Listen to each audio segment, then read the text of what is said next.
Bab 23. Menyelamatkan Sandra. Saat itu siang hari.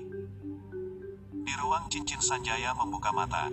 Ada senyuman yang menghiasi wajahnya, sebab setelah menyerap semua 20 butir berlian, kini Sanjaya telah mencapai tahap 3 pengumpulan tenaga dalam. Untuk meningkatkan tingkat tenaga dalam seseorang membutuhkan energi spiritual. Dan energi spiritual itu bisa lahir dari langit maupun bumi. Adapun berlian adalah energi spiritual yang lahir dari bumi. Awalnya berlian adalah sebuah energi yang tidak terlihat oleh mata, dan hanya bisa dirasakan oleh praktisi tenaga dalam.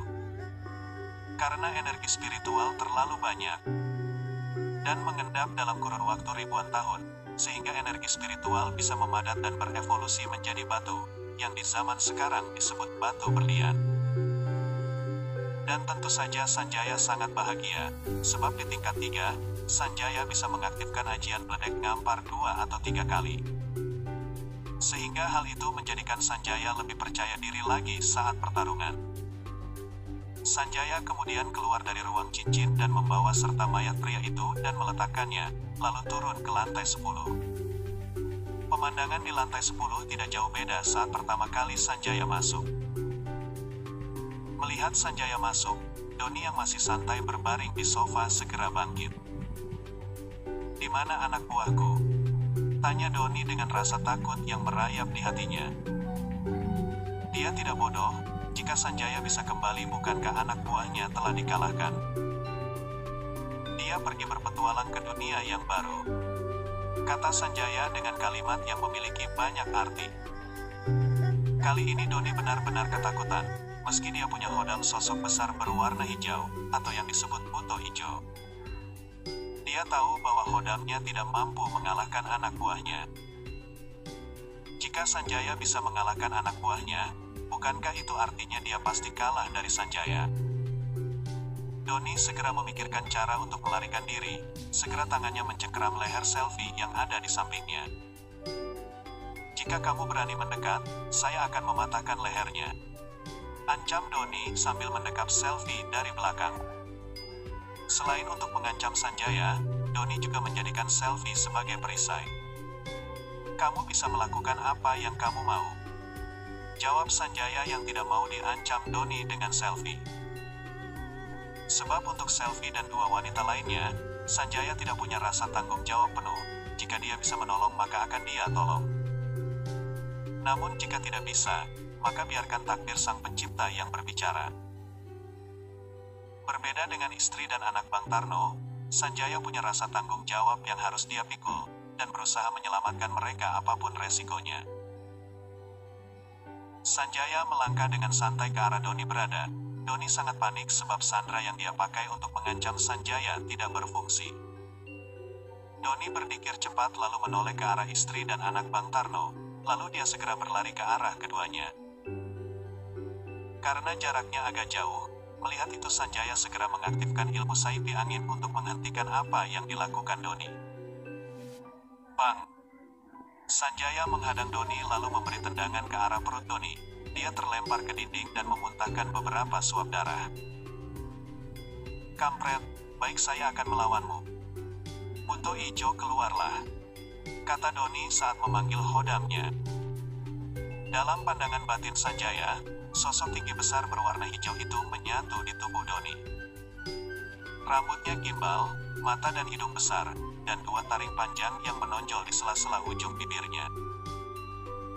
"Anak muda, saya tahu, saya bukan lawanmu, tapi saya hanyalah seorang prajurit di antara rasku. Jika kamu berani melukaiku atau melukai pemuda ini, kamu akan menyesal di kemudian hari," kata Buto Ijo kepada Sanjaya sambil menunjuk ke arah Doni. Mendengar ancaman tersembunyi di kata-kata Buto Ijo, Sanjaya tidak merasa takut sedikitpun. Di dalam hatinya, dia punya prinsip. Ketika suatu kejahatan yang dihadapkan oleh Sang Pencipta kepadanya, Sanjaya beranggapan bahwa sudah takdirnya untuk menumpas kejahatan itu. Dan Sanjaya yakin bahwa Sang Pencipta tidak akan memberinya ujian yang di luar kemampuannya, sehingga dia tidak akan mundur satu langkah. Tanpa basa-basi, Sanjaya segera mengeluarkan 100% tenaga dalam yang bisa dia keluarkan, lalu mengarahkan pukulannya ke arah buto ijo. Keterangan. Maksud kalimat mengeluarkan 100% tenaga dalam yang bisa dikeluarkan adalah ibarat toren air, inti tenaga dalam adalah toren yang menampung tenaga dalam, dan untuk mengeluarkan tenaga dalam dari inti, itu lewat saluran atau pipa. Dan yang dimaksud mengeluarkan 100% tenaga dalam ialah membuka saluran tenaga dalam tanpa hambatan, atau keran yang ada di pipa dibuka sepenuhnya. Artinya mengeluarkan 100% tenaga dalam itu berbeda dengan mengeluarkan 100% simpanan tenaga dalam.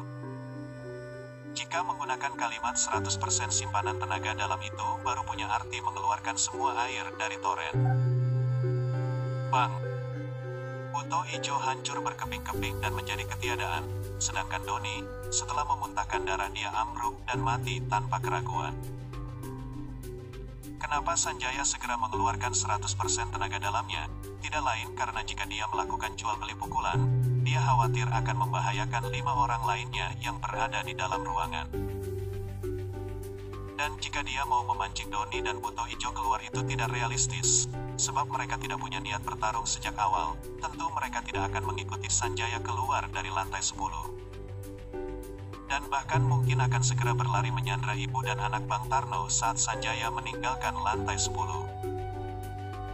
Sanjaya segera menghampiri istri dan anak Bang Tarno dan melepas ikatan keduanya, lalu mengajaknya turun ke lantai bawah untuk diantarkan pulang. Tunggu, apakah itu benar-benar kamu?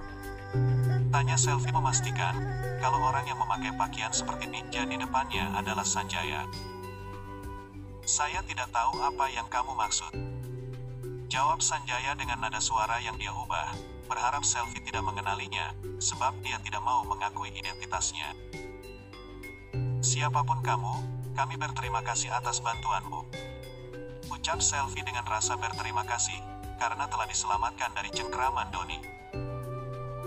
Sama-sama, sesama manusia atas nama kebenaran, tentu saling menolong jika mampu. Saud Sanjaya. Sebaiknya kalian segera lapor polisi atas kejadian ini, namun saya harap kalian tidak perlu mengatakan soal kedua orang ini, agar mereka tidak disibukkan dengan urusan polisi. Kata Sanjaya sambil menunjuk ke arah istri dan anak Bang Tarno. Baik. Saud salah satu dari 3 wanita. Saat mengobrol dengan 3 wanita itu, Sanjaya kembali mengingat kata-kata dosen cantik yang pernah dia selamatkan waktu lalu. Sanjaya akhirnya tahu, apa yang dosen cantik selidiki adalah karena hilangnya 3 wanita di depannya. Sanjaya segera turun ke lantai bawah bersama istri dan anak Bang Tarno, kemudian dia berganti pakaian memakai masker seperti orang-orang pada umumnya. Lalu mengantarkan keduanya kembali ke rumah. Setelah bertemu dengan Bang Tarno, tentu saja Bang Tarno sangat gembira atas kembalinya istri dan anaknya. Dan Bang Tarno meminta maaf karena mengungkap identitasnya di bawah ancaman penculik. Tentu saja Sanjaya tidak menyalahkannya, justru Sanjaya yang merasa bersalah, karena telah melibatkan keluarga Bang Tarno ke dalam urusan pribadinya. Kemudian Sanjaya memberi uang kepada Bang Tarno sebesar 10 juta, dan memberi saran jika memungkinkan sebaiknya segera lekas mencari tempat tinggal yang baru. Setelah semuanya beres, Sanjaya pamit dan kembali ke rumahnya.